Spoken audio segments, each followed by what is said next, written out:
Anti, anti, എന്താ ഇത്? Anti എങ്ങനെ ഇവിടെ?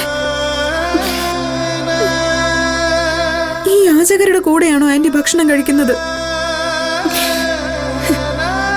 ആന്റി ഗൗതമിന്റെ അമ്മയോ?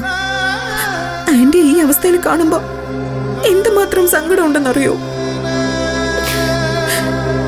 എന്തിനാ ആന്റി ഈശ്വരമംഗലത്തുനിന്ന് ഇറങ്ങി പോയി കളഞ്ഞത്? എന്ത് കോലമാണിത്?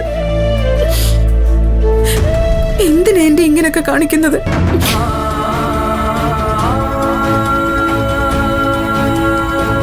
മതി, ഇനി ഇങ്ങനെ അലഞ്ഞു തിരിയാൻ ആന്റിയെ വിടാൻ പറ്റില്ല. ഗൗതം, മോളെ വേണ്ട, ഗൗതമിനെ വിളിക്കരുത്. വിളിക്കരുതെന്നോ? ആന്റിയുടെ ഈ അവസ്ഥ ഗൗതമം കാണട്ടെ.